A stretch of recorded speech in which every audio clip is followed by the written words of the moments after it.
theyeshiva.net. Daf Kuf Chaf Amud Aleph, the last line. Fascinating story, fascinating scenario. Yashnu Miktsasan. You know how Jews fall asleep sometimes? It's a Seder. People are in the middle of eating the Korban Pesach, the time of the Beis Hamikdash, in the middle of eating the Korban Pesach, they fall asleep. It's been a long day, a lot of pushing on the harabayas, a lot of work, a lot of efforts, and they're sitting and they're eating the Korban Pesach in their homes or in their courtyards in Yerushalayim, and they fall asleep. But it was Miktsasan. Part of the group fell asleep. Yoichelu, when they wake up, they could continue to eat the Korban Pesach. Kulon, what if everybody falls asleep? The whole chabura. Remember that the Korban Pesach was never eaten individually. It was always with a chabura, with a group. Usually it was your own family, right? A husband, a wife, children, siblings, parents. But you can also bring friends, you can also bring neighbors. Depends, if you have a very small family and you have a big sheep, you may not all be able to eat it, and you don't want to leave over extra from the carbon, right? You don't want to leave over because it has to be burnt. It's nicer, you're not supposed to leave over. So you'll add more people, you'll add a cousin, you'll add a friend, you'll add a neighbor, as many people as you need. But it was always nechel b'chabura, was eaten with a group. So part of the group falls asleep, they wake up, they could continue eating the Korban Pesach. Kulon, but if everybody falls asleep, lo yechelu. Now when they wake up, they can't continue eating the Korban Pesach. Fafalin, finished. You say one person had the night, didn't we learn that din by benching? That if everybody leaves the... Right. Now what's the Havana here? They all stayed at the table, but they fell asleep. You can't continue eating the Korban Pesach. This is a fascinating halacha. Why not? What happened? They fell asleep. They woke up 10 minutes later, 20 minutes later, half an hour. They want to eat. No, you can't eat. So what's the Havana here? What's the explanation? The explanation is as follows. We learned earlier, and it's also earlier in Pesachim, it's a Mishnah also in Daf Pei Vav, that one person, one Jew, or members of one group can eat the Korban Pesach in two separate places. That's why Rav explained before, Ein maftir nachar Pesach afikaimen means, I'm not allowed to take food from my group to another group, because I may come to eat the Korban Pesach there, and you're not allowed to eat the Korban Pesach in two places. In other words, you have to choose your chabura, your group where you eat the Korban Pesach. I can't eat here, and then take it and eat there, or go to your Korban Pesach and start eating with you. No. You're not allowed to eat it in two separate places. Even if you hold, and this is Rabbi Yehuda who holds, that you're allowed to split the same Korban Pesach between two chaburas. You guys could take half the sheep. You could take half the sheep. You sit in the kitchen, I sit in the dining room. You sit on the porch, we sit upstairs. That's fine. You can have two chaburas that eat it. That's fine. But one person can't join both.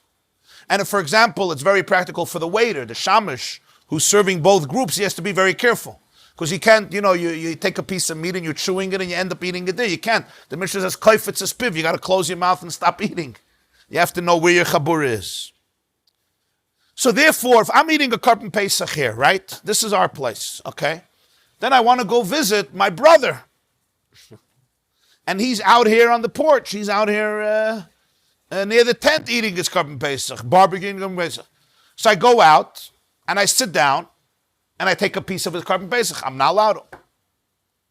I'm eating the Korban Pesach in two places. But what does it mean, two places?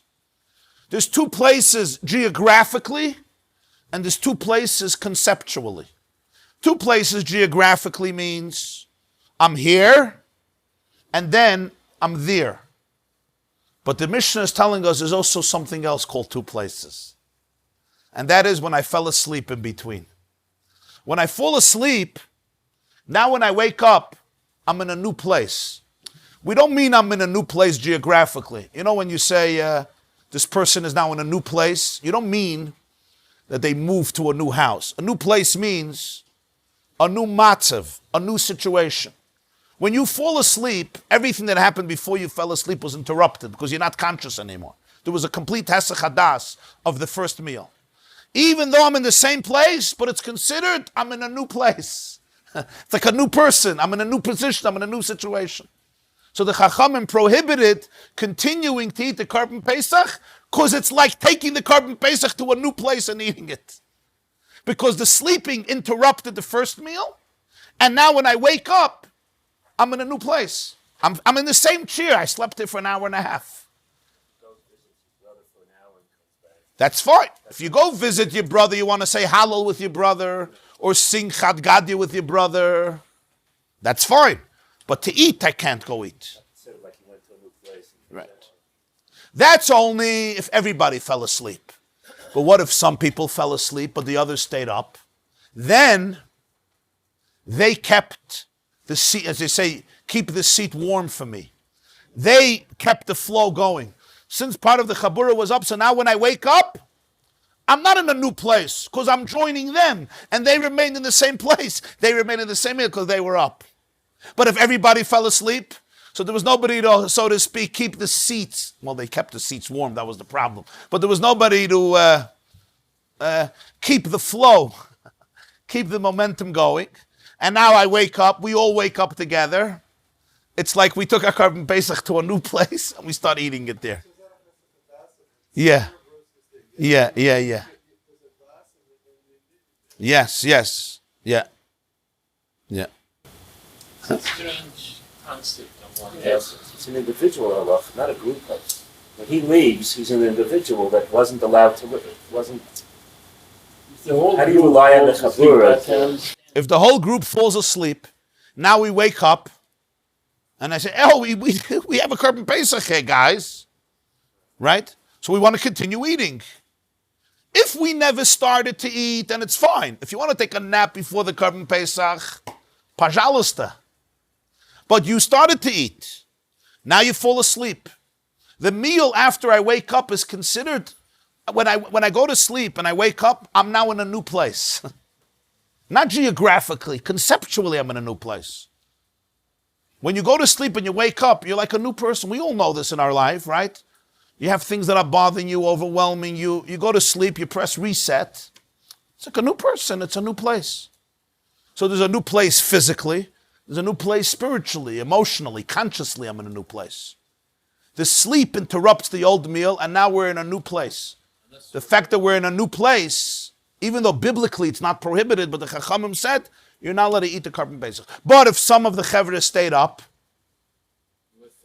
so I'm with them. We have an interesting halacha when it comes to brachas. If you remember, we learned about this. Let's say we sit down to drink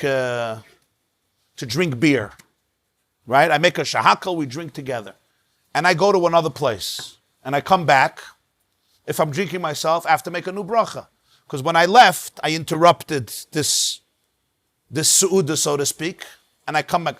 If it's hamaitzi, not, because it's you're mechuyev to make a birchas hamazon in the place. So therefore, even when you left, you had to come back. But if I'm drinking, let's say, beer, it's a shahakal, it's a burden nefashos, I can make burden nefashos wherever I am. So if I leave and I come back, I have to make a new bracha. But what if it was bnei chabura? What if there was a group there drinking and I left? Then when I come back, I don't have to make a new bracha. Why? Because it's not a new meal. Because they continued the meal and I'm joining them. I'm rejoining something that never ceased. So when I wake up, as long as you didn't fall asleep, even if it's just two people, I'm now rejoining your meal. And your meal is in the same place because you never fell asleep. So therefore, I'm also in the same place because you bring me back to my old place. But if I fell asleep and we all fell asleep, or I'm myself, or we all fell asleep, now we wake up, we're all in a new place. There's nobody to bring us back to the old place because everybody's in a new place because everybody went to sleep. So then the Mishnah says you're not allowed to continue eating the Korban Pesach fafalin. And then it's going to have to be burnt because you can't continue eating it. Yeah. Well, after we're going to see later, after the prescribed time, it becomes what's called noiser. Noiser is that which is left over. It's an issue of the Chachamim to continue eating it. It's almost like he's going going to It's like he's going to a new place. Yeah. then there would be even if It's like eating the carbon Pesach. It would be like taking my lamb and going out to your house and continuing eating there. You're not allowed to. The point of the Mishnah is don't fall asleep. Yeah, you're right. I don't know what to tell you. before they started eating, they left the chabura, the whole group. No, if they nap before they went to eat, I don't care if they nap. They can all go take a nap. But it's like they left the chabura. That's fine. Because they didn't eat. They didn't eat the carbon Pesach. What's fine? Because they're not even. I don't care. Gesundheit, take a nap. But when you're eating the carbon Pesach, there's a din chabura, and now when you fall asleep in middle, you're out of that zone, call it zone, and you woke up, you're in a new zone, even though physically you're in the same place, so you can't continue eating. That's one way of understanding the Mishnah. The Mishnah doesn't say the reason. We have to speculate what the reason of the Mishnah. The Mishnah does not say what the reason for this halach is. Well, if there's an adult up, that's fine. As long as there's part of that's what he says, miktsas and yechelu. Kulan lo yechelu. Why isn't there concept of the majority?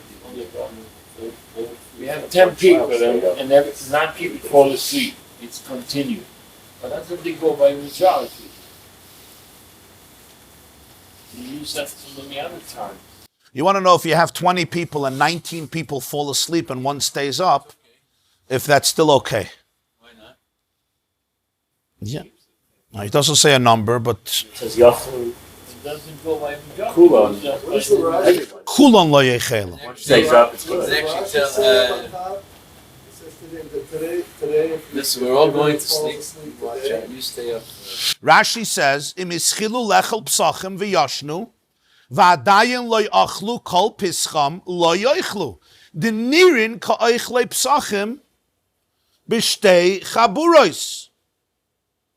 Or he fixes it, the Messiah says, b'shtei mekoimos. It looks like they're eating it in two separate places. Oi, and this is a big chiddush of Rashi, bizman hazeh she'ein pesach im yashnu kulam. The same halacha would be today when there's no Pesach and we're eating the afikoman and everybody falls asleep, which is not an uncommon thing, as you know. You have a small seder, people get very tired, right? You finish the meal, you start eating the afikoman. It's a big afikoman, especially if you're eating 2 kazesim. You fall asleep, you wake up. Rashi says, the Mishnah is saying you're not allowed to continue eating it. Fafalin. Because the matzah of the afikoman is zeichel Pesach. If everybody falls asleep. But since there's always somebody who's awake, so we're good. Okay. So that's one way of understanding this Mishnah. This is basically, we see this from the Rashi, we see this idea in the Rashbam, we see this idea in the Ran.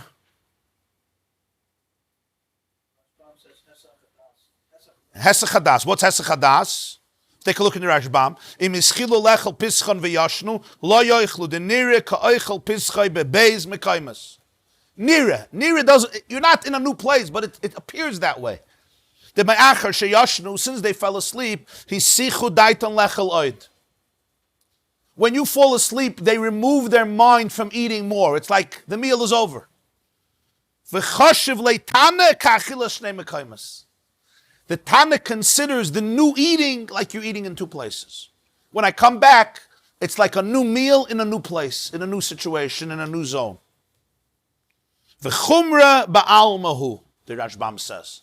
This is a stringency, a prohibition, a stringency that the Chachamim gave the Jewish people. Now the Rashbam is going to offer a different interpretation. V'leka lefrushim mishum de dami la'achila shtei chaburis. Don't explain the Mishnah that it's basically like you're eating in 2 chaburis. Like I'm joining 2 groups, which you're not allowed to.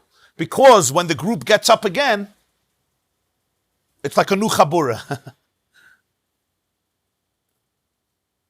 Mishum de'im kein kashi stama stama.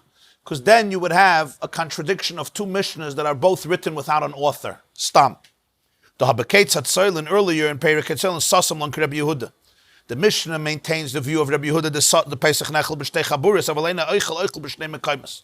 A carbon Pesach could be split up between 2 groups, but an individual eater can't eat it in both places. You have to choose your place. Hilchach, So Mele, if this Mishnah tells us that you're not allowed to eat you're not allowed to have two chaburas, the Mishnahs would be contradicting each other. Because the previous Mishnah says you're allowed to have two chaburas in one Korban Pesach. So you can't explain this Mishnah that what's the problem with waking up and eating? That it's like a new chabura. Not that it's a new place, it's a new chabura. You understand the second hand there? Not that it's a new place, it's a new chabura. When we wake up, it's like a new group. Anashama chadasha, moidani lefanecha. You know, when you wake up in the morning, like a new person. So maybe the pshat in the Mishnah is very different. That when we fall asleep and then we wake up, it's like a bunch of new people. Good morning, welcome back to the planet. The Gemara says that sleep is a 60th of death. It's like a shtickle tchiyas hamesim. So it's new people. Maybe that's the problem.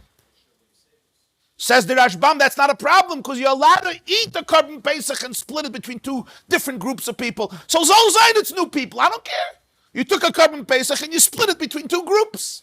That's what the previous Mishnah said, unless you're going to say this Mishnah is arguing with the previous Mishnah in Pesachim, which is not the way to do it because you don't have names. If the previous Mishnah would have one name and this Mishnah would have another name, I don't care. They're arguing with each other. But that's a stam and this is a stam. Stam means when a Mishnah is written without an author. That's called stam Mishnah, meaning there's no name attributed to it. The previous stam Mishnah says you're allowed to have two chaburas. This Mishnah wouldn't contradict it. It wouldn't make sense. Therefore, the Rashbam says, don't explain the Mishnah that the problem is new people. Problem is not new people. I don't care if it's new people. The problem is not the gavra. The problem is the chefsa. The problem is it's a new place. When you fall asleep and you come back, you're in a new place. That's what he says. That's what he says. That's the idea. Yeah, you're allowed to have two mekaymis, but not the same person, two mekaymis. It's not like you can both chaburas. You can split the Korban Pesach. You can split the Korban Pesach. We're talking about the person. Exactly. So the fact that they wake up and they're new people, I don't care if they're new people because you're allowed to have two chaburas. My problem is the person himself can't go to two places. Right. Once you say two places. Why does he have to change the pshat? Because if you say the vart is that it's a new chabura, I don't care if it's a new chabura. What do I care if it's a new chabura? The same person can't eat in both chaburas. No, the whole group is a new chabura. You could say we all ate before. It's a whole group together. Is it possible to say that when we ate and we fell asleep and then we wake up, we're all considered a new group? Maybe that's the problem. You understand? Right. So he says that's not an issue. Because you're allowed to have a new group eating. I don't care. Yeah. If you want to say after, says he's not going to another chabura. The whole chabura became a new chabura. Right. So now he's going to a new chabura. That's called sharing. Right. He's eating now a new. He started with one. Now all of a sudden he woke up. He's eating now another. No, but he's not him. That's the point. He's not a new chabura. He stopped being him. He became a new guy. Atazar. Yeah, anaya mensch. Git geschlafen. You think it's a power nap. He's a new guy. There's an expression in Chazal, you wake up beri chadasha, like a new creature. So the Rashbam rejects. He says that's not the pshat. Yeah. So the Rashbam says the problem is two places. And then the Rashbam adds, we don't have, we say, it could be, I don't know. The other one is Rabbi Yehuda. The same halacha would be matzah la'achar she's chilechel matzah chayva b'acharoino. When you start eating the last matzah, the last piece of matzah, meaning the afikoyma, the matzah that you have to eat at the end, v'yoshen, and you fall asleep, hefsek achilehi v'shuv lo yoichal. Mishum Davide zeichel lePesach when Beis Hamikdash kayam. Because the afikoyman is zeichel lePesach when the Beis Hamikdash stood, and by the Pesach there was a halacha. You're not allowed to eat it in two places, so the afikoyman has the same halacha. I can't eat it in two places, and therefore I'm not allowed to eat it when I wake up. V'chein muchiach b'gemara da'afilu b'zman hazeh mayri. Tana. It's going to be proven in the Gemara. We'll see clearly that this is not just a din in Beis Hamikdash. Oh, Rashbam says, I have another way of explaining the Mishnah, and I'm going to reject that too. A different way. What's the third way?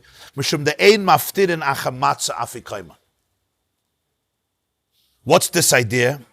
Very interesting idea. Fascinating. We learned before the previous Mishnah, after the Korban Pesach, you're not allowed to have dessert. You're not allowed to eat anything after the Korban Pesach. So maybe this is a beautiful geschmack of art. And it works beautifully. After you gave me a Mishnah that said you're not allowed to have dessert after the Korban Pesach, I'll explain to you the logic. When I fall asleep, I finish the Korban Pesach. Now I wake up. I want to eat the Korban Pesach. You're not allowed to eat after the Korban Pesach. This becomes your dessert. In other words, once you fell asleep, you interrupted the Korban Pesach meal. You're not allowed to continue eating. Not the problem is chabura or mekaymis. No. The problem is after the Korban Pesach, you're not allowed to eat watermelon. You're not allowed to eat cantaloupe. You're not allowed to eat dates, scorched grain, roasted grain, and mushrooms and truffles and pigeons, right? Like we learned, and walnuts. You're not allowed to. Ein maftirin achar Pesach afikayma.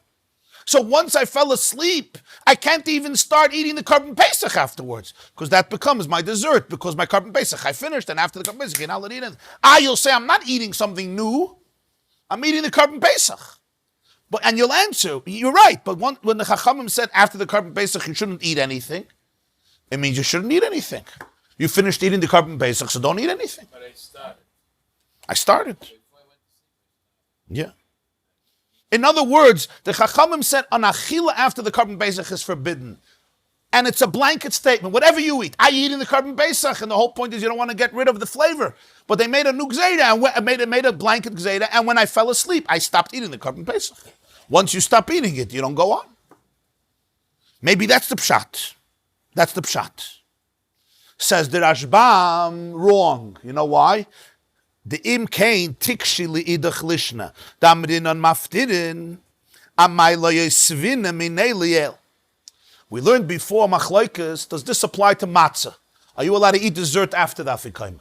So one shita of Shmuel was ein maftirin acha matzah afikayman, but there was another version of Mazutra that after matzah you're allowed to eat dessert. Why doesn't the Gemara refute that position? Why doesn't the Gemara refute that position from this Mishnah? If the pshat in this Mishnah is that after matzah and after Pesach you're not allowed to have dessert, and we see clearly in the Gemara this doesn't only apply to Pesach, also to matzah, and the whole reason why when you fall asleep you can't continue is because you're not allowed to have dessert afterwards. So the Gemara should have proven from this sugya that the view that you're allowed to eat dessert after the afikayman is wrong from this sugya. The Gemara doesn't do that. So the Rashbam says, obviously, the Gemara didn't understand the Mishnah this way. It has nothing to do with eating after matzah dessert. That's why the Rashbam says, I go back to my original position. The reason is because it looks like you're eating in two separate places. That's the reason. I should just add one more vart that's brought. What does Ein Maftirin Acha Pesach Afikayman mean? Rabbi Yochanan and Shmuel said it means you're not allowed to eat dessert. Rav said it means you're not allowed to go eat at another group. Right? So according to Rav, you anyway wouldn't be able to explain our Mishnah this way. Because he says you're not allowed to go bring food to another group because it's a whole different idea. How does that deal with that Mishnah? I just want to say that according to Rav, it would be obvious that this Mishnah would have to anyway be interpreted in a different way. So we go back to the idea of shtei mekaymas. Shtei mekaymas. They're not allowed to eat in two places. Sagt der Mishnah weiter. Rabbi Yossi says, Nisnamnemu yoichelu, nirdemu lo yoichelu. If part of the group snoozed, dozed off, then they can continue eating. But if they completely fell asleep, then they can't eat, even though some people stayed up. So Rabbi Yossi, it seems like, is being much more stringent. Rabbi Yossi says for you to continue eating the Korban Pesach, it's not enough that other people stayed up. It's also how you slept. Was it a snooze or was it a slumber? And we're soon going to see in the Gemara how you know the difference. Right? Between Nisnamnemu and Nirdemu. The Gemara will say. So Rabbi Yossi says you need two conditions. He's much more stringent. It's not enough that you stayed up and I fell asleep and now I can come eat. It's how I slept. If I really slept, I'm in a new place. I don't care if you were up. If I dozed off and then I wake up and you're awake, then I'm good. So he's much more stringent than Tanakama. In other words, he's qualifying. When the Mishnah said that if some people were awake, it's good, Rabbi Yossi says, wait, only if it's nisnam nemu.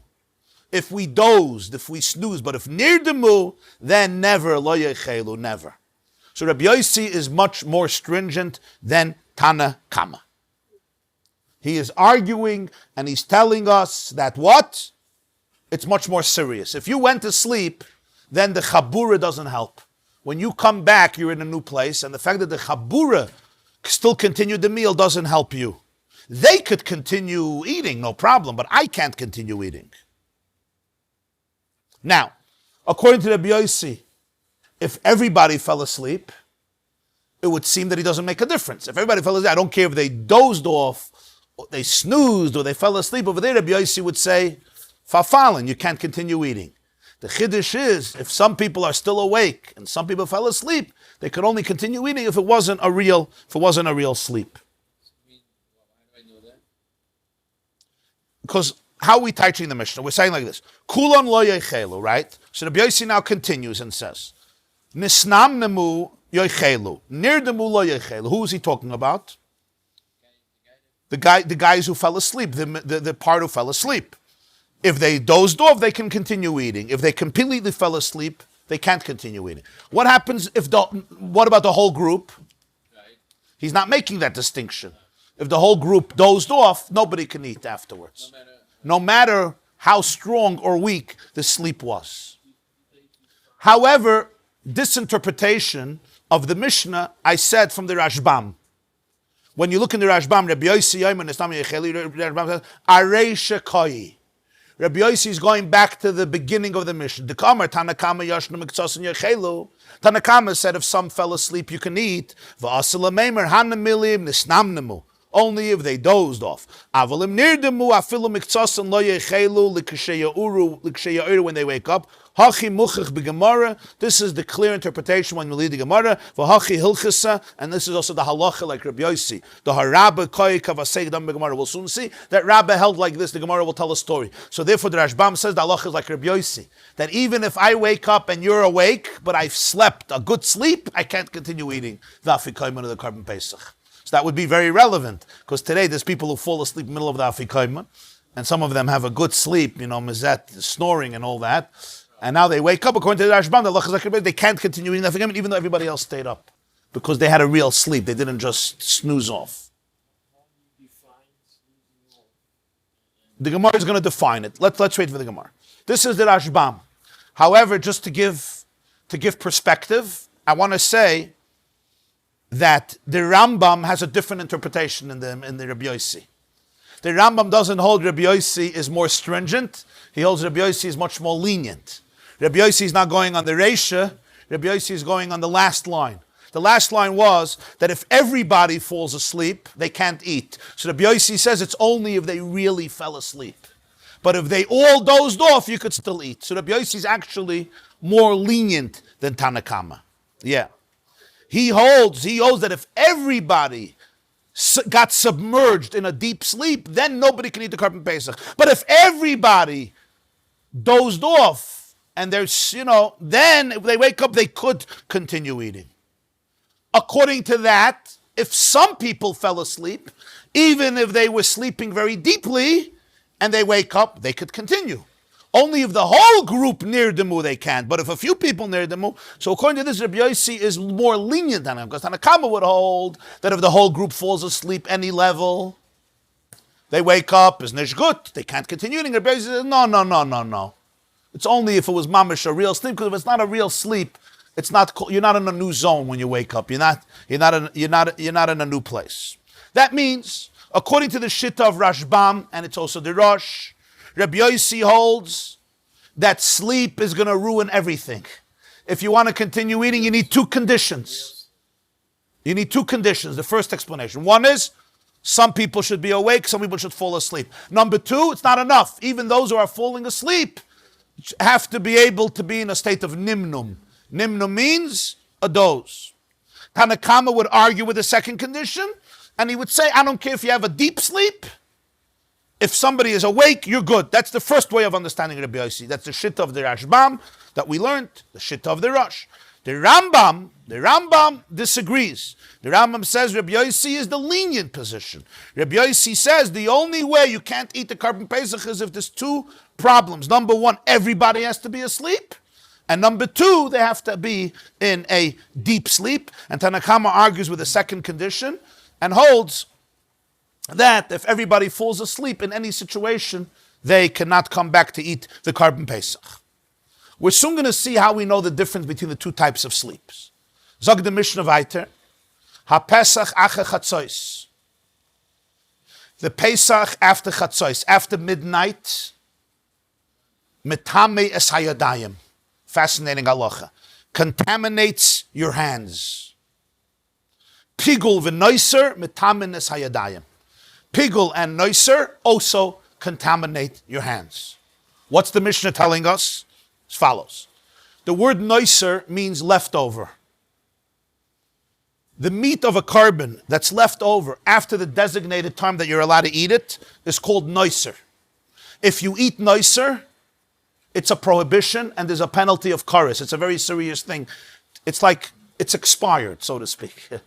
And because it has so much energy, it's holy, but it's expired holiness, so it affects the soul very, very deeply. It becomes like a poison, so to speak. It's very intense food, it's a korban, but it's after expired, so now it's a detrimental impact. It's fascinating. I eat it a minute earlier, it's a mitzvah. I eat it a minute later, it's the same food. It's the kares, which is a spiritual penalty from above, from heaven, heavenly death. Is that amazing? I mean, of course, mazed, yeah, but mazed. There's never kares for shoygig. No, this is midayraisa. Nois is minatayra. Noiser? Noiser? Kares. If it was a mazed, yeah. Nothing, yeah. What do you do with noiser? You don't leave it around. There's a mitzvah to burn it. 2,000 years ago. It's before Thomas Edison. Huh? Before Industrial Revolution. Kares is not about that. Yeah. It means that it's the idea of kares is the soul gets cut off. It's a poison. It's a toxicity for the soul. It's toxic. We can understand it on the scientific level because the meat gets spoiled. Right. No, I mean spiritually toxic. The energy of holiness gets deformed and affects the person badly, and therefore you have to burn it. No, we're not. We shifted topics. We're not talking about fall asleep. Noiser means any korban that the meat remains after the prescribed time in Torah for eating it. After that, it's called noiser.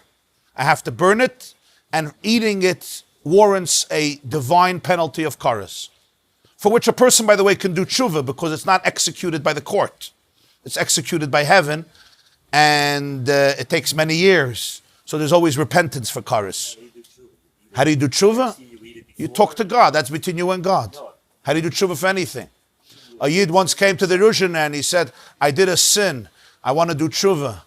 Teach me how to do tshuva. He says, before you came to sin, you also asked me how to come do it. You figured it out. You'll figure out how to do tshuva. It's a personal relationship. But usually you fix something, so he eats it before next year. No. Yeah. Now let's understand.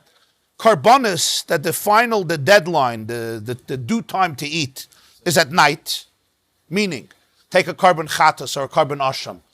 You eat it liyoim v'layla, the day you brought it, and the next night. So you can eat it a whole night until dawn break.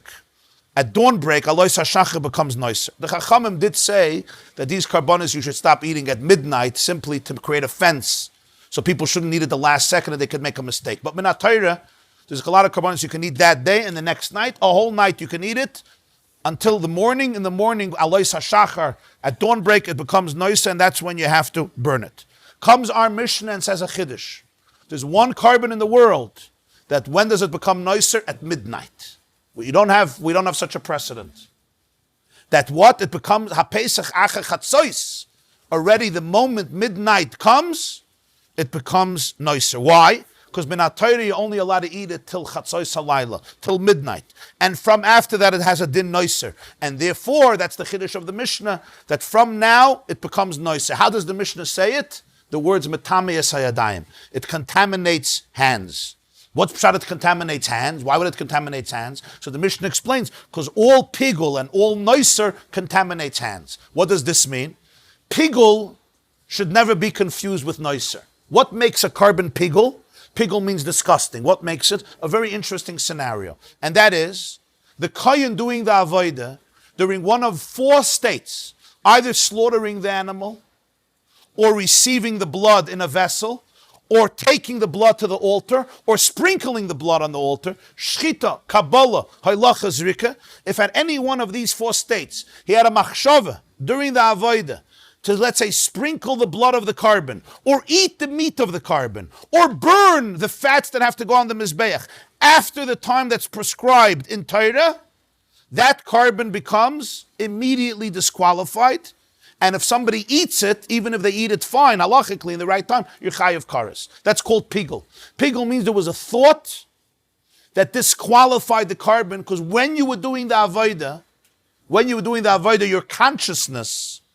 your consciousness defiled the carbon by thinking or articulating verbally that I'm going to sprinkle the blood tomorrow, or I'm going to eat it in 3 days. I'm thinking now the carbon is pigul, it's disqualified, and this also will contaminate your hands. You're right, chutz lezmanai or chutz lemekoymai. I think I'm going to do it in the wrong time or in the wrong place. I'm going to burn, let's say, I'm going to eat the carbon in Tzfas instead of in Yerushalayim. Okay. What does it mean it contaminates hands? What does it mean it contaminates hands? Hands that touch noiser, if I touch noiser or I touch pigul, my hands are now disqualified, and this is a rabbinic impurity. It's called tumas yadayim. Meaning, the Chachamim made a decree that pigul and noiser should not only be forbidden to eat, but they should generate tumah. You're allowed to be metame, but you have to know that it's tameh. Your hands will become tameh, and you'll wash them. Let me explain. Also, kares. The one who eats it.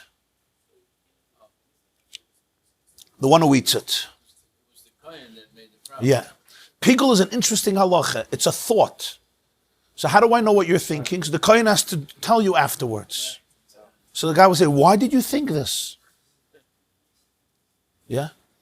So there's a psatoisvis that the kohen hates the guy.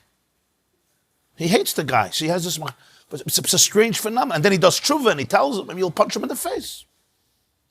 You'll make him a balmum. There's a word that I saw once, I think from the Apterov or something. A very interesting thing. A carbon was supposed to be a kapara. What if the guy didn't mean it? You know, sometimes people think they bring animals and it atones for all your sins. But they're not interested. So the Rebbeinu Shalom planted a machshava of pigul into the kohen that the carbon is disqualified. Because the person wasn't sincere. Very interesting thing, pigul. Yeah, it was basically Hashem planted into the kohen a crazy thought. It's like sometimes you have these thoughts, you can't get rid of them. I'm not going to eat it in Yerushalayim. I'm not sprinkling the blood today. I'm not interested. Whatever. And it's possible. What's pshat metameyes hayadayim? When I touch it, my hands become now what's called a rishon l'tumah, because the source is an avatuma, it's the father, and I touch it, it becomes a rishon l'tumah. I'm sorry, it becomes a sheni l'tumah. Sorry. The Chachamim were geyser that the meat is called a rishon l'tumah. Now my hands become what's called a sheni l'tumah, because tumah goes in levels, right? There's the father, there's the child, there's the grandchild, there's the great-grandchild. It goes all the way to a fourth level. A fourth level. So for example, somebody touches a dead weasel. Yeah? The weasel is a sheretz. It's called an avatuma. I touch it, I become a rishon l'tumah. Okay? Food touches it, the food becomes a rishon l'tumah. Okay? The food touches, let's say, other food, that other food becomes sheni. The second food touches truma, the truma becomes shlishi. The truma touches a carbon, the carbon becomes revi. At that point, it gets expired. It can't go further because it gets too weak.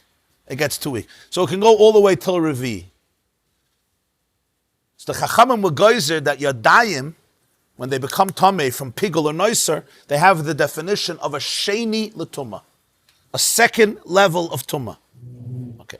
Now, what's the chiddush here of this halacha?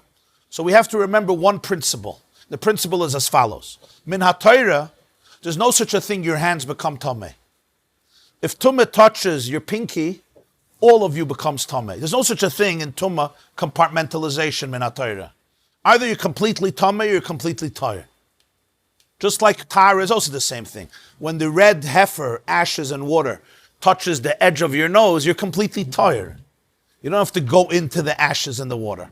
Tumah touches a tiny little part and the whole person is tameh. That's how it works. So b'nat Torah, you're only mekabel tumah your whole body, and a person can only be mekabel tumah from an av ha-tumah, not from a rishon l'tumah. Which means, if a person touches a dead weasel and he touches me, I'm tahir. An adam can only become a rishon, not a sheni. Food and drinks could become a sheni. But a person or a vessel can only be a rishon. And you can never become a sheni, because by me touching you doesn't mean anything. It doesn't travel that far. Foods and drinks, yes. So therefore, a person could never become a sheni l'tumah in Torah.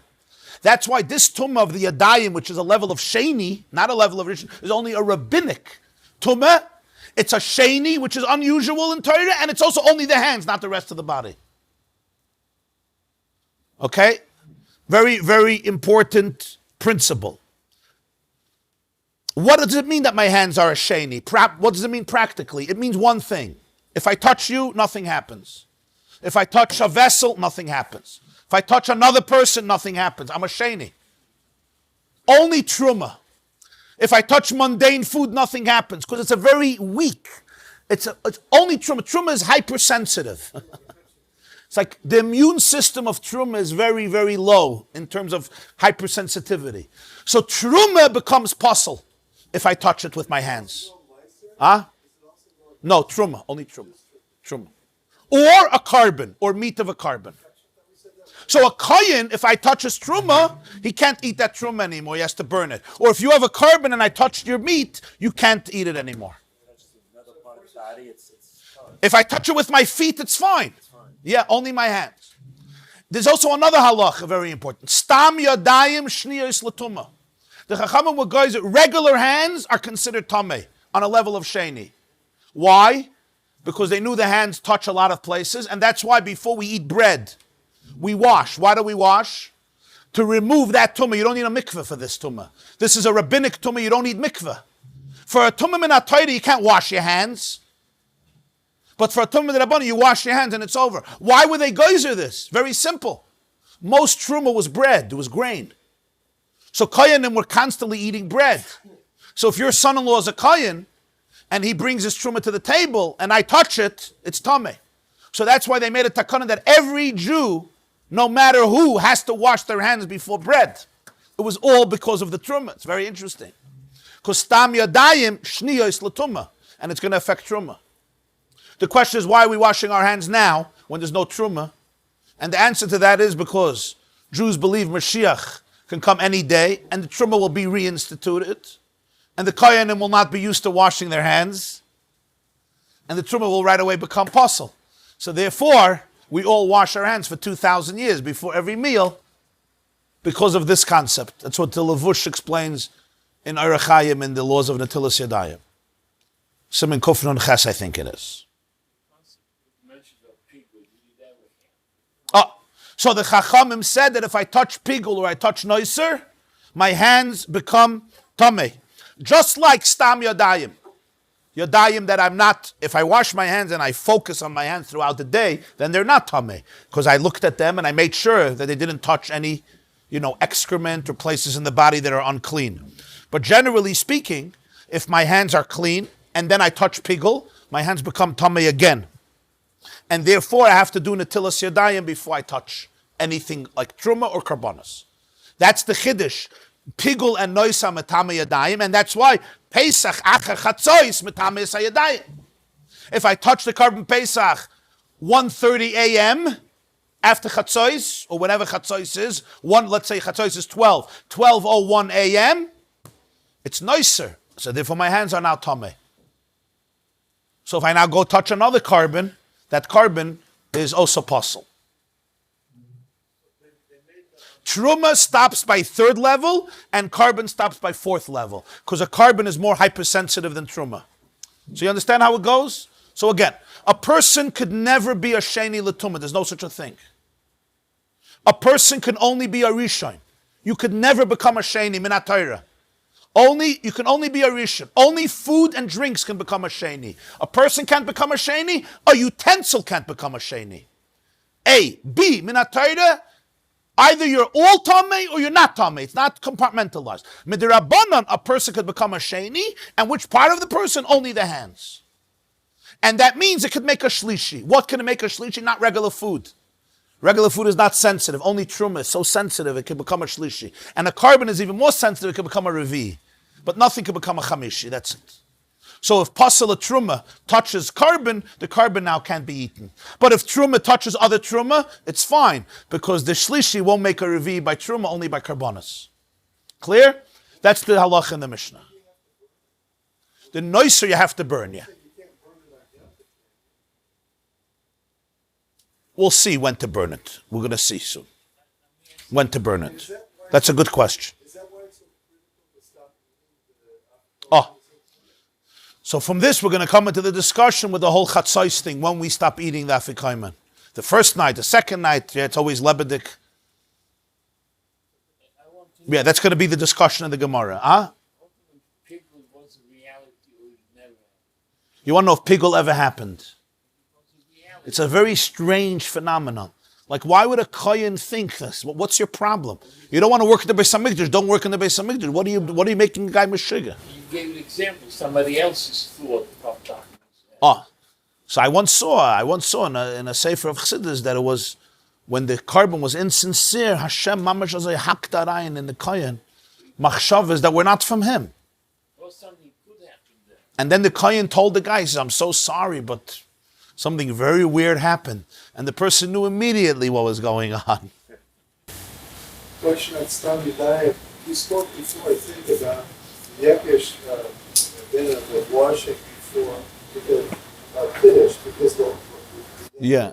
is a macho. Yeah. So how does it work if it's a din rabbanon, Stam Yadayim or it's Stam Yadayim or a shaving, right? So if he washes, he doesn't wash before Kiddush. His hands are Stam Yadayim already. The wine. That's fine. It's not truma. That's fine, but it's not truma. We don't care. If it was, you have a problem. If you touch the wine and the wine is truma, you're right. Yeah. If you're a kohen and the wine is truma, or you Yisroel and the wine is truma, and you touch it without washing it, then you. Yeah. Okay, we'll.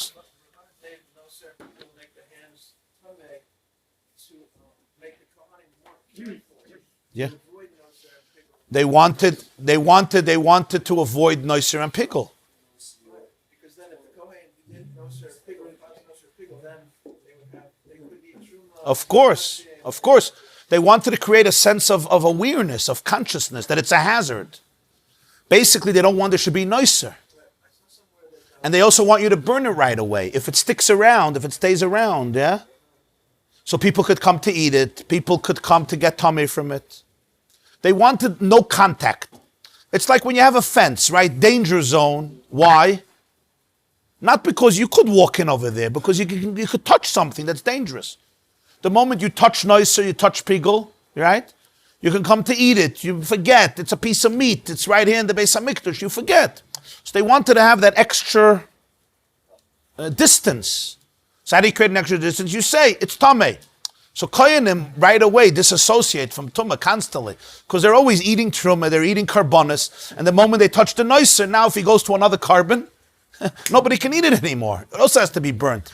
So they right away had this extra caution to stay away from it because they didn't want to touch it, and that was a very good thing. Unless you had to go and burn it. But then you could, take a pitchfork. You don't have to touch it. As far as Korach, you said that it's a visa b'yad shemayim. Korach is by heaven, yeah. As well as this, there's another aspect here which is a spiritual excision. Yeah. So there's two aspects. Yeah, so Korach was basically it usually at the age of 60. Yeah. That's why people are so limited when they. Yeah. The Psheshis, he made a big Yom Tov, yeah. Where's that Gemara? I remember there is a Gemara where that's the Yom Tova. Yeah. When we reach the age, 60, yeah. 60 is a curse.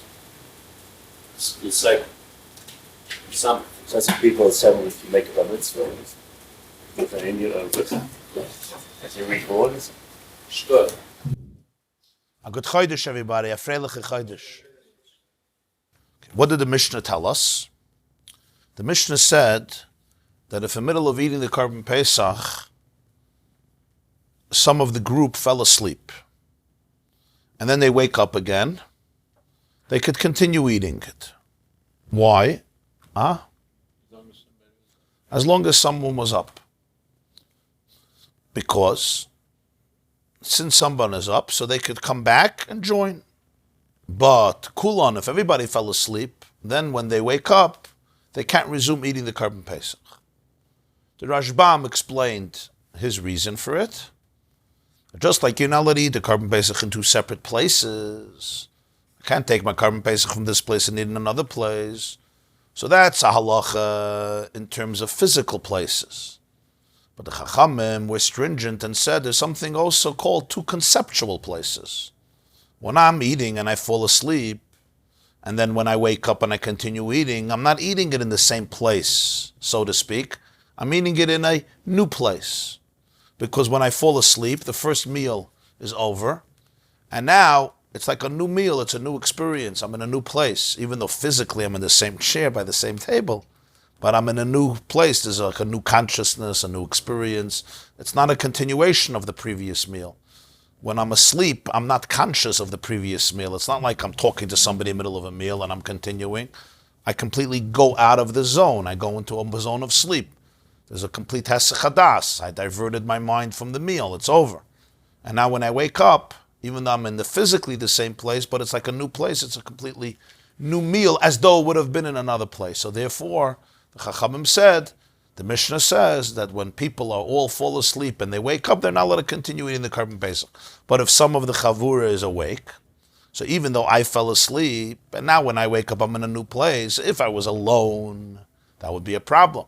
But since you're not in a new place because you stayed up, and I'm part of your group, right? So I continue with you, your meal, because you, so to speak, maintained the continuation of the meal, because you stayed up, a few people stayed up.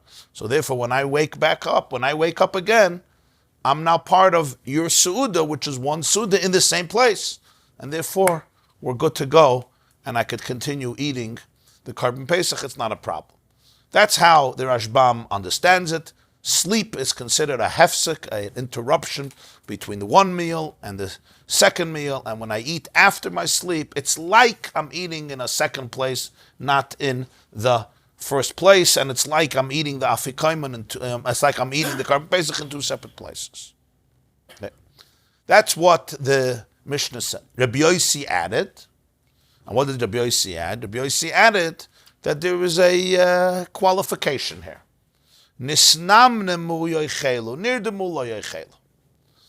they dozed off, they can eat. If they fell asleep, they can't eat.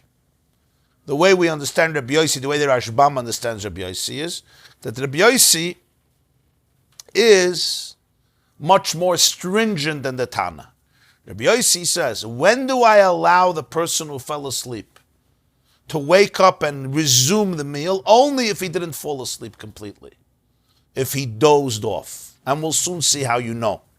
What's the difference between dozing off and taking a little nap or really falling asleep at the table. But that's the only time I allow you to resume the Korban Pesach. Which means Rabbi Yossi is being more stringent. Because Rabbi Yossi is saying that basically you need two conditions to allow the person who's sleeping to resume the meal. Condition number one is that he is the only one, or that part of the group is awake. That's condition number one. But that's not enough. Condition number two is that when I'm sleeping, I'm not really sleeping. I'm just taking a little doze. I dozed off, but I'm not really sleeping. How do they translate nisnamnemu? Nisnamnemu versus nirdemu? Yeah. And the other one? Fell asleep? Deep sleep. Huh? Deep sleep. Okay. So if it's a deep sleep and then I wake up, even if you're all awake, I can't continue eating. So Rabbi Yossi, according to the Rashbam, is being much more stringent than Tanakama. He needs two qualifications for me to resume. Number one, the other people stayed awake. There are people who stayed awake. Number two, my sleep wasn't a complete sleep. Those two combinations will do it. But if one is missing, for example, my sleep was a deep sleep, even though everybody stayed awake, I'm done. When I come back, it's already a new Korban Pesach in a new place. I'm coming here. Yeah. On the other hand, what if we all just dozed off for a few seconds? According to the Rabbi Yossi, again, it would be a big problem. It wouldn't work, right? Why? Because what Rabbi Yossi is saying is you need two conditions. Number one, other people stayed awake. Number two, your sleeping wasn't a real sleep. Together, it works. If you have one without the other, if it was a deep sleep, even though you're awake, I can't eat. If everybody dozed off, not just me, everybody dozed off, even though we just dozed off, but there was nobody awake, it's not good. So Rabbi Yossi actually would be much more stringent according to Rashbam's interpretation.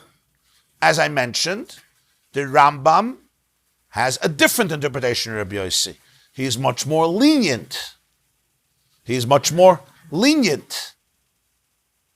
And that's the interpretation of the Chaza of the Rabbi Yossi, the way it's brought in Shulchan Aruch as well.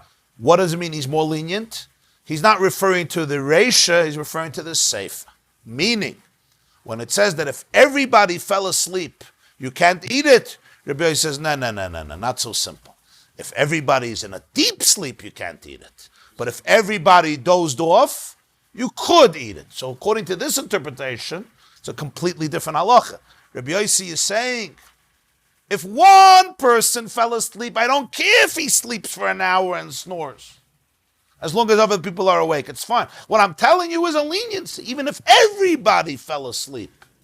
Tanakama would say, sorry, you can't resume this Korban Pesach. I'm telling you that if it was a light sleep, it wasn't a deep sleep, and they wake up, they could continue eating it. That's a much more lenient halacha, according to the second interpretation. According to the second shitta, which is the shitta of the Rambam, the shitta of the Ri, the shitta of the Meiri, according to the second interpretation, Rabbi Yossi says the only time sleeping will deprive you from the ability to continue is if you have two conditions. Everybody has to be asleep, not just you. Your deep sleep doesn't matter. And what type of sleep does everybody have to be asleep in? A deep sleep. Which Tanakama doesn't say that. Tanakama wouldn't hold that. Tanakama would hold, if you're sleeping yourself, that's fine. But if everybody is sleeping, even if they're dozing off, it's not good. They can't continue the Korban Pesach. These are two different ways of learning Rabbi Yossi. The first is the Rashbam's interpretation. It's also the Rosh's interpretation. Rabbi Yossi is more stringent. And then you have the second interpretation, which is the Meiri, the Rambam. The Tur brings it in the name of the Ri, and that's what the Shulchan Aruch says in Hilchas Pesach, the laws of eating the Afikoimen, Hilchas Pesach, Siman, Tov, Ayin Ches. Rabbi Yossi is much more lenient. Now the question obviously is, what does this mean? How am I supposed to know if I'm dozing off or I'm sleeping? Is it about time? Is it about nature of sleep? What is it? Depth, yeah. Do you have sleep apnea? What is it? So the Gemara says, Rabbi Yossi, if they dozed off, they can eat. If they fell asleep in a deep sleep, they can't. Hey, chidami nisnamnem. What's called nisnamnem? What's this nisnamnem, which is dozing off? Amar Rabashi said, nim v'loy nim. He's asleep, but he's not asleep. Tir v'loy tir. He's awake, but he's not awake. That's the definition. In other words, You're in a state where you're sleeping, but you're not mamish sleeping. You're awake, but you're not mamish awake. So, okay, what does this mean? Kagoin, we'll give an example. Kagoin. The kari leva ani. If somebody calls your name, you'll answer. Somebody says, Yankel. Yeah, your wife says, Yankel. If you're in a deep sleep, you're not answering. But if you're dozing off, you're like, yeah, we all know that feeling, right? You're on the couch, right? Yeah, you answer. You're not awake enough that you can respond with something that requires thought. Svara means thoughtfulness, logic. You can't do that. But if they remind you something, then you could respond with a yes or with a no. That's the definition of nimnum. If you're beyond that pale, then it's called nirdam and it's deep sleep. So the Rashbam explains this. Take a look in the Rashbam. La duris svara, but milsa the tzricha svara. Anything that requires thought, reflection, you can't answer. Kegoin.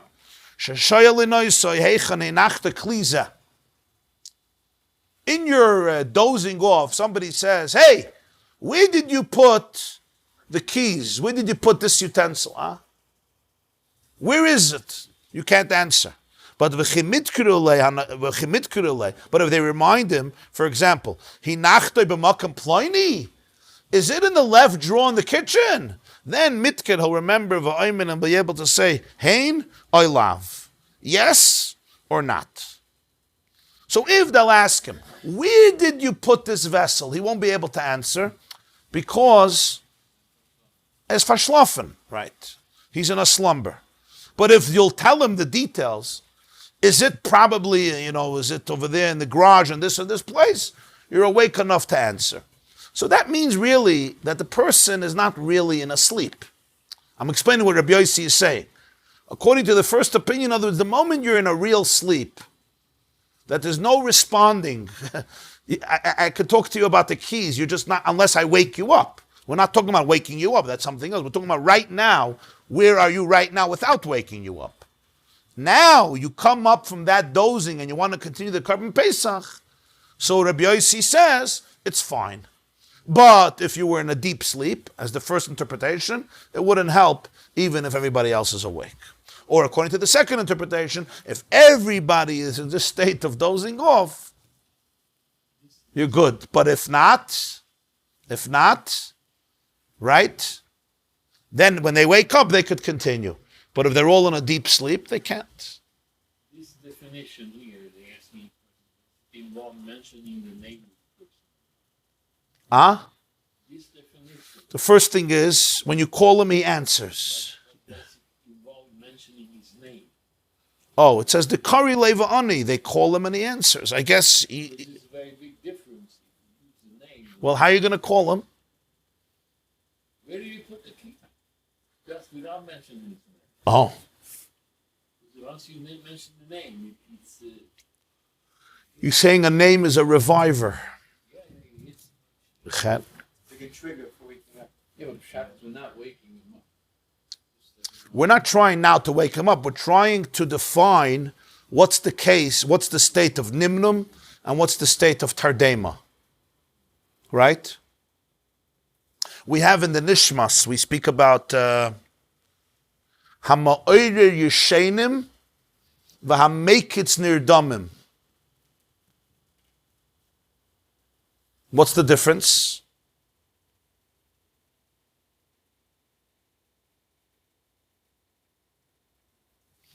Hashem hine lo yonum v'lo yishon shema Yisroel. Two expressions, right? Lo yonum v'lo yishon. Hama'oire Yeshenim v'hamekitz nirdamim. There's arousing those who are asleep, and then there is something even bigger, and that is mekitz, waking up, nirdamim. But here it's even less. Here it's nisnamnim. Huh? Yonum. Lo yonum. There's 3 levels, yeah. Yeah. And we all know the difference, right? We know what nimnum is. You're dozing off, but you can answer questions like the Gemara says there. Then there's a sleep, but somebody comes, opens the light, and you're up, or somebody says, hey, time to wake up, and you're up, even though right now you're asleep. And then there's a nirdam, In camp, they would sometimes pour, cold water on certain... Tardema. Hashem put a tardema on Adam, right. Anesthesia. How does a person know? Ooh, that's a good question. You're saying if the whole group dozed off together. So, yeah. That's a good thing. You're saying if they're all dozing off together, who's going to be the one to tell them? That's a good question. Who's going to be the one that, hey guys, you slept too much? Because they themselves... Huh? Right, so the Rashbam doesn't have this problem because he says it's only talking about there's the people who are awake. But like the second interpretation that Rabbi Yossi is saying if everybody dozed off, they could still resume. Rabbi Yaakov is saying, how are you going to know that? After 4 cases, it's not so far to find out. Well, this is not after 4 cases, this is after 2 cases. This is Afikaim, this is Korban Pesach. Korban Pesach was eaten at the end of the meal. There's still going to be benching, and then there's still going to be halal. So it's after 2 cups. But remember, in the middle of the meal, you could drink as many cups as you want. So it could be after 10 cups too. The person has to know himself what how his responsibility would be, the lack of responsibility. It's an interesting question. You're saying, how would anybody know? Because it's self-knowledge. You're saying to be connected to Pesach, you have to be in a sleep, but that somebody reminds you, you remember. You're not completely in a sleep that even if they remind you. Someone calls me my name, yeah, I'm here. I thought that was the word in Elul. I knew I saw something. There's a Sefer Koil HaRamaz on Mishnayos, and he says that what's the proof of the Rambam, for the Rashbam? The reason the Rashbam favored his interpretation is because if everybody was asleep, who's going to be the one to tell them which one? That's what he says. You were right. That's why the Rashbam says this. You could say, of course, there was a waiter. You could say there's always the woman in the house who doesn't fall asleep. I'm not sure. She's probably the most tired. Or the kids are not asleep, so they probably will tell you. Tata, you were snoring pretty bad with everybody else. So, okay, no resuming the Korban Pesach. Now the Gemara tells a fascinating story. Abaya have a Yosef Kamei de Rabbi. Abaya was sitting in front of Rabbi. Apparently, the Gemara doesn't say this clearly, but apparently we'll say this was the night of Pesach. Now let's just remember the history here. Abaya was an orphan. The Gemara tells us in Kedushin, Abaya was an orphan, a double orphan, meaning his father died before he was born, his mother died shortly after. He was raised by his uncle. His uncle's name was Rabbi. Rabbi bar Nachmani. Rabbi, the son of Nachmani. He was Abaya's uncle, and Abaya was raised by Rabbi. Rabbi was not only his uncle, his stepfather, who took care of him, he was also his teacher, his Rebbe. Rabbi was also a teacher of Abaya's friend and colleague, Rava. Abaya and Rava were both students of Rabbi in Babylonia. In fact, it says in Sfarim that the reason Abaya is called Abaya is that it wasn't necessarily his name. His name was actually Rabbi. But his uncle didn't want to, his name was Nachmani. But his uncle didn't want to call him by his name because it was his own father's name. Abaya was named after his grandfather, right? So his uncle didn't want to call him by his name out of respect to his own father. So he called him Abaya, which is like my father. Rabbi was Abaya's uncle. That's why he took him into the house when he was an orphan. From his brother, from his father. Yeah. What was his father's name? So therefore he called him Abaya, which is like Avi, my father, like it was a nickname, like my tatala, like you say my tatala because it was the name of his father, Abaya. There's another interpretation that Arizal brings that Abaya is an acronym for the 4 words. There's a pasuk in Isaiah, Asher Becha Yerucham Yasem. In you, a Yasem, an orphan, will find love. An orphan is forced to find love in God because he doesn't have parents to give it to him. So Abaya is an acronym, Asher Becha Yerucham Yasem, because he was a Yasem. So either it was, according to both, it may not have been his natural name, although according to the second, it may have been, because they named him that way perhaps. Abaya is now sitting in front of his teacher, Rabbi. Chaza de konimnim. And he sees that Rabbi fell asleep. He dozed off.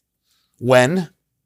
Apparently, when it was relevant. Again, the Gemara is not specific or explicit, but apparently he started to eat the afikaiman. Rabbi started to eat the matzah at the end of the meal, which we call afikaiman, and he fell asleep in the middle. Amalei, Abaye tells Rabbi, Meinam konoyimar. The master is sleeping, which means you cannot eat this afikaiman anymore. It's finished. Amalei, Rabbi said, that's the whole point. If you didn't start, it's not such an issue. The problem is if you started. If you took a nap before you ate afikaiman, we don't have a problem. The problem is once you started, because you're not allowed to eat the Korban Pesach in two places. You understand? Amalei, Rabbi said, Minume komenamnem. I'm just dozing off. Utnan, we have a Mishnah, Pesachim, Rabbi Yossi told us, Nisnamnem nu'yechelu. If they dozed off, they can eat. Nirdemu lo yechelu. If they fell into a deep sleep, they can't eat. So Rabbi is telling Abaye, you're wrong. You yourself said, Meinam kanoyim. You're sleeping. But what type of sleep? Nisnamnemu. Meinam. Yonum. I dozed off. Rabbi Yossi says, as long as I didn't go into a deep sleep, I'm good. So basically, you're here. You're up. Thank God you're up. I fell asleep, but not into a deep sleep. I dozed off. And now I woke up. I could continue eating the afikaiman and I'm good. Because you're awake. So even Rabbi Yossi, who's stringent and says a deep sleep will disqualify me from resuming the afikaiman, but I didn't have a deep sleep. I was just dozing off, and therefore I could continue eating the afikaiman. This is the story. This is the story. Oh, good question. This is a good question. The Rashbam in the Mishnah proves from this story three things. Three big things we learn from this story. First of all, most important is, when did Abaye and Rava live? When Abaye and Rava lived, there was no Korban Pesach. They lived in Babylonia, which is present-day Iraq, and they lived a few hundred years after the destruction of the Beis HaMikdash. Abaye and Rava and Rabbi lived in the 400s, the end of the 300s or the 400s, 5th century, and the 4th century after the Common Era. This is already 300-400 years after the destruction of the Beis HaMikdash. There's no Korban Pesach. The Mishnah is talking about the Korban Pesach. This is not talking about the Korban Pesach. He's eating the afikaiman. So one major proof we have from this story is that the Mishnah is not only about the Korban Pesach, the Mishnah is also about the afikaiman, which is a big thing. Because you could say it's only about the Korban Pesach. Korban Pesach, you're not allowed to eat in two places. Torah says it has to be eaten in one place. But afikaiman is not a Korban Pesach. I can eat afikaiman here, and then I can go to your house and eat afikaiman. We learn from this story that it's also true with the afikaiman. Because Abaye and Rav are not talking about the Korban Pesach. That's issue number one. The Rashbam says we learn from this story. Is that what you said? If they started eating it, it's not a problem? Oh, yeah. It's a problem with no service. Right. So obviously, a lot of issues of Korban Pesach won't apply here. Like Noisa, leaving over the matzah, nobody cares. But the problem would be eating it in two places, which includes eating it after you wake up. So if I'm having a seder and I fall asleep in the middle of the afikaiman, I want to eat it afterwards. Abaye says you can't. Rava says no, the conditions are good. You're awake. I didn't have a deep sleep. We're good. So number one, what do we learn from this story? It's not only with the Korban Pesach, it's also with the afikaiman. Number two, what do we learn from this story? That the halacha is like Rabbi Yossi. If the halacha was not like Rabbi Yossi, Rabbi didn't have to defend himself. Rabbi could have said, so I slept. You're awake. What's the big deal? Let's say I was in a deep sleep. Who cares? We learn from this story that Rabbi had to defend himself and protect himself. By what? By saying, I dozed off. In other words, that he learned that the halacha is like Rabbi Yossi, not like the first Tana. That's number two. Number three, what we see from here is how to understand Rabbi Yossi, right? How do we understand Rabbi Yossi? We said there's two different ways of learning Rabbi Yossi. But from this story, it would seem that the Rashbam has a clear proof to his position. Why? Abaye was up. If Abaya wasn't up, he couldn't say this to him. He was also sleeping. And he wouldn't talk about him, talk about yourself. He could have said, oh, I fell asleep. Obviously, Abaya, who was younger, stays up by this story. Nonetheless, Rabbi relies on the difference between Nirdam and Nisnamnim. What do we see from here? We see from here Rabbi Yossi was talking about that case in the Mishnah. Because according to the second interpretation, Rabbi Yossi, right? There's no difference if the person dozed off or fell asleep. If somebody else was awake, it's good. According to the second interpretation, Rabbi Yossi was only talking about the whole group. That if the whole group dozes off, they could still come back. If one person dozes off, for sure. If one person even falls asleep, for sure. If the whole group dozes off, Rabbi Yossi said it's still good. They can come back, unless they all fall asleep. But here, Rabbi is bringing Rabbi Yossi in terms of what? In terms of one individual with a group. That according to Rabbi Yossi, he's really stringent. Even if you're awake and I had a deep sleep, I can't resume the Korban Pesach. You get it? So from this story, the Rashbam brings three things. The halacha is like Rabbi Yossi. It's also with Arvei Pesachim, and Rabbi Yossi is much more stringent than Tanakama. Even when somebody is completely awake, the other person must only be dozed off, not fully asleep. The problem is, according to the other interpretations in Rabbi Yossi, how would they explain the story? How would they explain the story? That's the problem. There's a Loite Rambam who says that if some people fell asleep, even if they had a deep sleep, and they wake up, they could continue eating. The problem is only if everybody had a deep sleep. So why did the rabbi have to say, oh, I only dozed off? No, I fell asleep. Who cares? You were up. He's quoting Rabbi Yossi.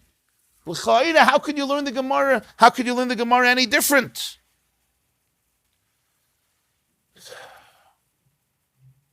So the only way to understand this is, and this is what the Lechem Mishnah says in Rambam is, that Abaya was not eating with Rabbi by the Seder. He came to visit. He was not eating. Rabbi was alone, which would be a very interesting scenario. Rabbi was alone by the Seder, and he fell asleep, and there was no Chabura there. In other words, he was the whole Chabura. He was the group. He was himself. And Abaya wasn't eating with them. Abaya ate in his own place. And maybe Abaya came to visit, or to hear Torah, or to serve his teacher, or to clean up, whatever it was. He came. No. But there was no group. Not the din chabura. But there was nobody else. Abaya was sitting in front of Rabbi, but it doesn't say he was eating. Such an expression.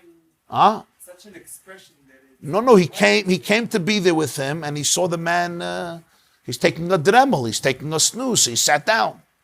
In other words, he couldn't rely on him that he didn't sleep. So he couldn't rely on him. So even if you say, even if you say the Rabbi Yossi is only talking about a case where everybody is sleeping, that was the case here, because Rabbi was everybody, there was nobody else.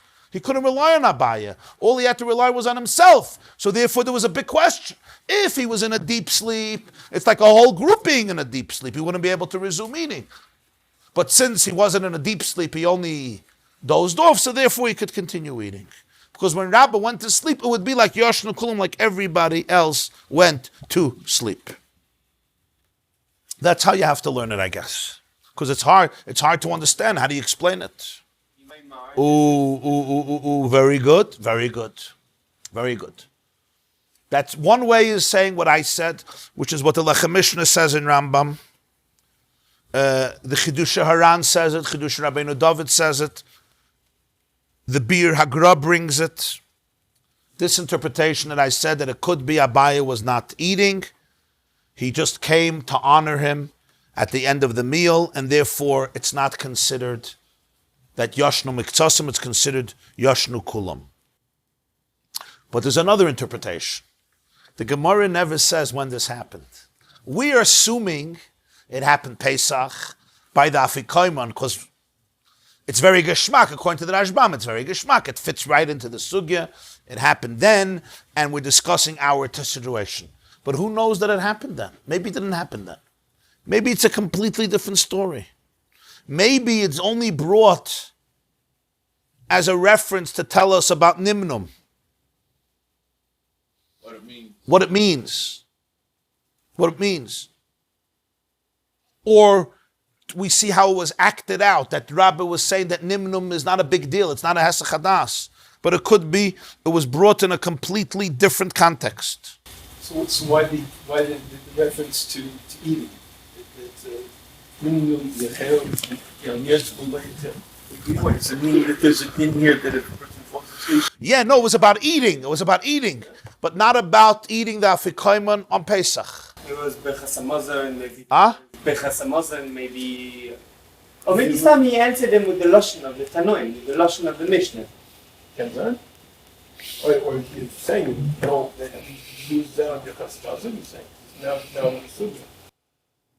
What would be the issue? Like what would they be discussing here? What can they be discussing? So take a look.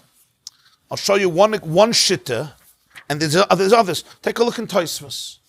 Tosfos actually holds that it wasn't about Pesach. You know what it was about? It was about a fast day. And Rabbi fell asleep the night before, and he woke up middle of the night, and he wanted to eat.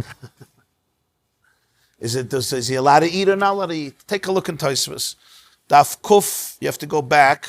Daf Kuf, it's a Tosfos earlier, because he explains it earlier in the Gemara, but it's about this Gemara. You have to go to Tosfos, Daf Kuf Yud...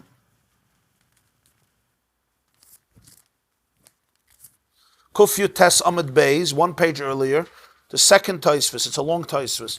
Amar Rav Shalayakru Mechabura Lechabura, you see? Amar Rav Kufyu Tes Amid Beis. Kufyu Tes Amid Beis, Amar Rav Shalayakru Mechabura Lechabura. I'll read with you the Tosfos. Now, let's just remember. The previous Mishnah said, Halt Kap, Ein Maftirin Acher HaPesach HaFikaiman. What does it mean, Ein Maftirin Acher HaPesach HaFikaiman? Shmuel learned, don't eat dessert after the Korban Pesach. Afikaiman means bring out the dessert. Afikuman, don't do that. Rav didn't learn that way. Rav said, I don't care if you eat after the Afikaiman. Lo yakru mechabura lechabura. When you eat the Korban Pesach, you can't go to another group to eat the Korban Pesach or to eat anything else. Afikuman, don't bring your dishes to continue eating kampot somewhere else, because once you eat kampot or anything else, nuts, dates, dessert, whatever, you may eat the Korban Pesach there too. That's Rav's interpretation. Lo yakr mechabura lechabura. So Tosfos explains. Okay.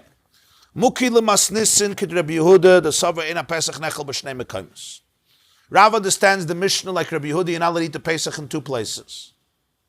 You're not allowed to eat, and therefore the Mishnah says you're not allowed to eat anything in two places.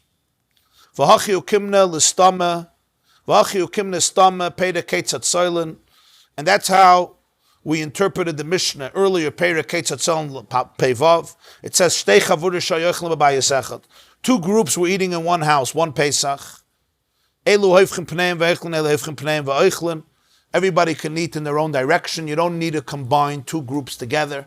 Everybody can eat the Korban Pesach in their group, even if it's one Korban Pesach. V'Hashamish Be'emtza, and the waiter can serve both of them. Pirush, meaning, Mishum Hekeda. He has to be in the middle. They should see that he belongs to two groups and he shouldn't eat. Right? Nobody should eat one group and another group. It shouldn't get mixed up.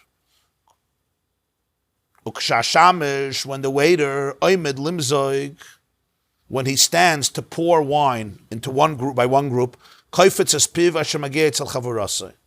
has to close his mouth until he comes to his own group. They shouldn't think that he's eating the Korban Pesach in different places. So when he's serving two different tables, if he keeps on chewing, right, even if he's eating whatever, you might think he's eating the Korban Pesach here and there. You're not allowed to, he should close his mouth. The Gemara explains us like Rabbi Yehuda that holds that a Pesach could be eaten with two groups, but one person can't eat it in two places. So Rav continues that interpretation in this Mishnah, Ein Maftir Nachar HaPesach HaFikayim. Tosfos says, V'hainu davka b'Pesach. This is only a problem by Pesach. Only by Pesach. Aval matzah loy ashkechan b'shum duchta the litzer b'shtei mekaymus. Tosfos holds that this is only a din in Pesach. When it comes to matzah, I don't care if you eat it in two places. That's what Tosfos explains. Yeah. You'll tell me matzah is compared to Pesach because it says to eat it Pesach with matzah. Al matzah samrei michlu. Lo al korach lo yiskish. Not for this halacha. If you're not going to say this, if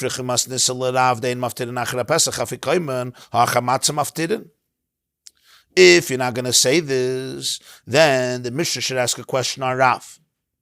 It says, you're not allowed to have afikoyman after the Pesach, which we said you're not allowed to eat in two places. After matzah, you are allowed to, because it says after Pesach you're not allowed to. But after matzah, you're allowed to. And the answer that you give for Shmuel, you won't work here. The Gemara asks this question on Shmuel.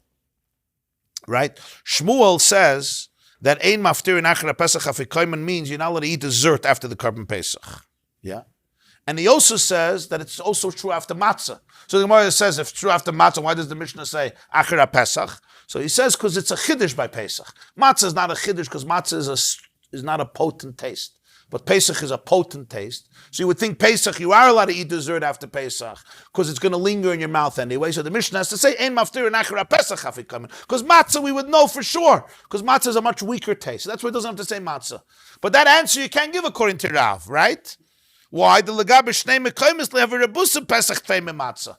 When it comes to a lingering taste, Pesach is a bigger chiddush because it's meat, it's much stronger. But when it comes to eating in two places, Pesach is not a bigger chiddush than matzah. You would have to say matzah. You're not going to tell me, oh, Pesach for sure matzah. On the contrary, I would say maybe Pesach you can't eat in two places, but matzah you could eat.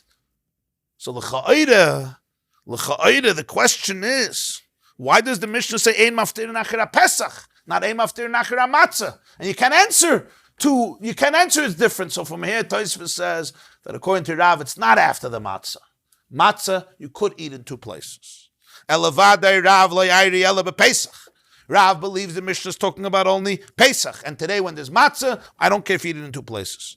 We're going to learn soon. If you fall asleep, you're not allowed to continue eating the Pesach. Abaye was sitting by Rav and he was sleeping. Rashi later says the Rabbi lo yahava bizman Pesach. Rabbi didn't live in the time of Pesach. He didn't live in the time of Pesach. Nonetheless, he was eating matzah, but vayiskash matzah lePesach. So you see clearly that Rabbi was not eating Korban Pesach. He was eating matzah. And as the Rashbam explains, from here's a raya, the Mishnah is even by matzah, you're not allowed to eat it in two places, and we're not allowed to sleep and continue eating it, and that's why Abaye protested. So we see clearly that we compare matzah to Pesach. No, this is not pshat. I don't think this is pshat in the Gemara. It's not pshat. Abaye protested. It says, "B'Yerushalmi mefarish lagabe tainus." It happened by a fast day. The Amrinan paid a kama de tainus. We learned in the first chapter of tainus. Yosham, if you sleep on the night of a fast and you wake up before dawn break and you want to eat, the halacha is that once you went to sleep for the night and you wake up, the fast day starts, even though it's not yet daytime, because since you went to sleep, so you're already ushered in the next day. But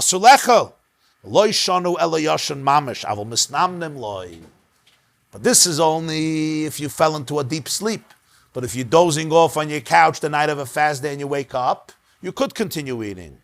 It was the night of a fast day. And Abaye was sitting there. And Rabbi fell asleep.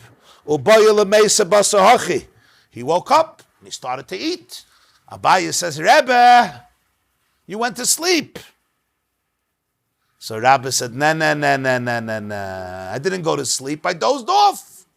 Abaye says, so what? So Rabbi brought a raya to himself from Pesach. That what? That Rabbi Yossi said that if they fell asleep, not a deep sleep, but a light sleep, they can eat. So keheicha the Pesach loy choshev nimnum ba'alma kashina mal yalinyan shtei mekaymes, just like by the carbon Pesach. In terms of eating in two places, dozing off is not considered a deep sleep, and when you wake up, it's not called a new place. Hachanami loy choshev nimnum linyan tainas de lamachar leitzurei ba'achila basahachi. So by a fast, when you doze off, it's not considered sleeping, that when I wake up, I can't continue eating as though I finished my day and I went to sleep and it's over, and now when I wake up, it's already my fast day. No, just like by Pesach, it's not called interrupting the place. It's also not called interrupting the day. I didn't go to sleep yet, I dozed off. According to this, the whole story has nothing to do with carbon Pesach, nothing to do with Afikaiman. There's no proof that it's about Afikaiman B'chlal. That's why he was alone. It's not irrelevant if he was alone or not. So Tosfos maintains the fact that according to Rav, there's no proof to say that matzah has the same halacha. There's no proof from the Gemara. Obviously, the Rashbam argues very seriously. He says, absolutely you're not allowed to eat afikaiman in two places. That's the whole story. Even the Rambam also holds you're not allowed to eat afikaiman in two places. Right? But he still holds, Rabbi Yossi says, that if everybody fell asleep, but not a deep sleep, they can come back and wake up. Abaya was there, right? So we could say two things. Either Abaya wasn't eating with them. That's one way of learning the Gemara. Another way of learning it is that the whole story didn't happen by the Afikaiman. The story happened elsewhere, and he's just using it as a proof to this issue. That's it. You don't. From the Gemara, you don't know either. No, it just says he was sitting by him. That's it says. Yeah, the Gemara doesn't say explicit. The Rashbam is geschmack that it was on Pesach. It's all good, right? The Rashbam says, "Hava menamnim Rabbi la'achar shehischil lechel matzah schoiva b'charoina." Rabbi ate the last piece of matzah at the end of the seder, which we call the afikaiman. According to the Rashbam, that's when you fulfill the mitzvah of matzah. Hava menamnim, the second Rashbam in the Gemara. Right? Nisnamnem nu yechelu tnan avalimu yashan afilu hu levadai shuv lo haya eichel desfili like Rabbi Yossi da amar nirdemu afilu miktsastum lo yechelu. The Rashbam said, I wasn't in a deep sleep. If I would have been, I would have not continued to eat the afikaiman. So it says you should make a condition. Make a condition. Tonight. Yeah. That I'm going to sleep, but I want to wake up, let's say, 2 a.m. and I want to have a coffee. Yeah. That's what it says. I made a condition. In other words, when I went to sleep l'chatchila, it was not I'm finishing the day and I'm starting my fast day when I wake up. No, it's l'chatchila tonight that I can eat. The way it is in halacha and Shulchan Aruch is that in Siman Tafai Ches, and I'm going to quote it the way it's in Shulchan Aruch Harav. So do not eat afikaiman in two places. Right? Just like the carbon Pesach, we don't eat in two places. You don't need afikaiman in two places. Even in one table, even in one room, don't go to a separate table. Okay? Part of this afikaiman at this table and part of the other table, because it's like two groups, because two groups can also sit in two tables. The afikaiman is zeichel Pesach. We eat it as a commemoration for the carbon Pesach, which they used to eat at the end of the meal. And you're not allowed to eat the Pesach in two places. It says, Babayis echad ye'achel, you eat the carbon Pesach in one home. If you fell asleep in the middle and then you wake up, you're not allowed to resume eating the afikaiman. This is the story of Rabbi, the way Rashbam understands it. This is the halacha in Rambam, who also believes this is the case, that when you wake up, you're not allowed to eat it, unlike the shita of Tosfos. And this is what the Shulchan Aruch paskins, that if you sleep when you eat afikaiman, you can't eat it again. As the Ramah says, this is only if you fell asleep after you started to eat afikaiman, not before. Even if you didn't eat a kazayas yet, because the sleeping interrupts the eating, and it's like eating in a new place if you resume eating after the sleep. This is only if you were sitting alone. But if you were with a group of people, and some of them fell asleep in the middle of the afikaiman and woke up, they could continue eating. Why? Even though they ate a kazayas already, they could continue. You could say, oh, you ate a kazayas, forget it. No, because their sleeping is not called an interruption. Since part of their chabura remained awake, so therefore, we did not detach ourselves from the meal because we're part of the group. We're eating with you. And you guys held a fort for all of us. If everybody fell asleep and woke up, then nobody can resume. But this is the halacha, like the second view. Rabbi Yossi is lenient. This is only if everybody fell into a deep sleep. But if everybody dozed off, right, and they woke up, everybody could start eating again. And if one person was alone and he dozed off and woke up, he can, of course, resume eating because he's not worse than a whole group. What's the difference? The difference of Nimnum and Tardema we know. This is only if you fell asleep after the Afikaiman. But if you fell asleep before the Afikaiman and then you woke up, it's not a problem. You can eat as much as you want, and you can eat Afikaiman afterwards. You can also eat the meal in one house, eat Afikaiman. You can't split the Afikaiman in two places, but you can eat Afikaiman wherever you want if you're eating the whole Afikaiman in a particular place. What? You didn't start yet. If you didn't start what? Eating the African? Yeah, then it's not a problem. The problem is the Afikaiman is Zeichel Pesach. You can't eat afterwards. Yeah. Say was a moving insight I once heard from the Lubavitcher Rebbe. It was Chav Tevis is the yahrzeit of the Rambam. Chav Tevis Tav Shenun, 1990. So the Shir Rambam, the Rambam was divided to learn throughout the year. 3 chapters a day, and it's finished in 1 year.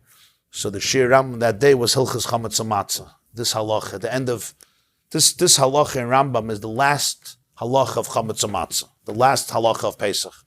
Hilchas Chametz Matzah Perik Ches. I think it's halacha Yudalit. Yeah, halacha Yudal. Mamash the end of Hilchas Chametz Matzah. So the Lubavitcher Rebbe said the halacha, he explained it, and then he drew a lesson from this and an explanation of it in terms of Jewish history. And he said that basically the Seder represents the march of the Jewish people from exile to redemption. Right? We start off, Hey lach ma'anya di'achalo avasana ba'ared Mitzrayim. This is the bread that they ate in Egypt. And we move on with the story of redemption. Maschel begnus, Messiah b'shvach, Avadim hayinu l'fire b'Mitzrayim, B'tchila oivdei avodah zarah haya aveseinu. There's a Seder. And then we come to eating of the matzah and the mar and the charoises and the Korach and everything. It's zecher for the galus and zecher for geula, the juxtaposition of exile and redemption. And then you come to the highlight, which is the Afikaiman. The Afikaiman is a zecher for the Korban Pesach itself, which was the symbol of freedom. We don't have a Korban Pesach today, so we eat the Afikaiman at the end of the Seder, which is basically the time that they eat the Korban Pesach. So instead of eating the Korban Pesach, we eat the Afikaiman. According to the Rashbam, we're not only eating it Zeichel Pesach, we're eating it Zeichel to the matzah that was eaten with the Korban Pesach when they used to fulfill the mitzvah of matzah. In other words, we're fulfilling the mitzvah of matzah with Afikaiman. According to most poskim, you already fulfilled the mitzvah of matzah in the beginning, when you washed your hands, rachza moitzi matzah. According to the Rashbam, that's actually the mitzvah of matzah. That's why many poskim say that Afikaiman you should eat 2 kazesa, right? The Ramah says 2. Why? 1 for the shitta that it's the Korban Pesach, and 1 to the shitta for the matzah they ate with the Korban Pesach. So we eat 2 kazesa, 1 for the lamb and 1 for the matzah with the lamb. So we do both on matzah. But at least you have to eat 1 kazayas. So this is the story of Geula, you eat Afikaiman, Zeichel Pesach, as we say, Pesach Zeh Shanu Oichlem Al Shema, Shum Shepasach HaMakam. Then the Rebbe said something very powerful. He said, but throughout Jewish history, you see that many, many Jews have fallen asleep in the middle of the Seder. They've fallen asleep. In other words, they're not part of the story anymore. They're not into it, they don't believe it, they're not continuing the story, they don't see themselves as part of the story. In terms of the Seder, they fell asleep. So he said, very many people give up on them. And they say, you're not part of the Seder. So that's what this Mishnah, this halach is teaching us. That all Yidden are considered one chabura. Kol Yisrael Chaverim. And he says, it was never a point in Jewish history where everybody was sleeping. He says, there's people who are always awake. And because they're awake, everyone else is still part of the story. He says, the moment they wake up, and they're going to wake up, they could continue the story, not as your story, as their own story. Because since we're a chabura, and part of the chabura was always awake, so ultimately when they rejoin the Seder, they're not rejoining a new Seder, that got interrupted. No. They're rejoining the same very Seder. They could continue with everything. They're continuously part of that story because there's a Chabura that held up the fort and held up that consciousness. So they should never, ever feel that they're really detached from the story because they're part of a group and part of the group was awake. So it's not just, some might say, yeah, there are people who fell asleep, but there's people who are awake. The insight here is much deeper. Not just that there are people who are awake, great for them. It's because there are people who are awake, so therefore even those who fell asleep are really not... Still in the game. Yes, they have not been detached from the game yet. Yeah. And when the story of Gula continues, they're completely part of it. Darf man nicht an schlafen werden. Als man wird an schlafen, darf man wissen, als sie nach da Jiden, wir sind nicht an schlafen. As long as there's a person who's awake, we're good. Yeah. Have a wonderful day. This class is brought to you by theyeshiva.net. Please help us continue the classes. Make even a small contribution at www.theyeshiva.net/donate.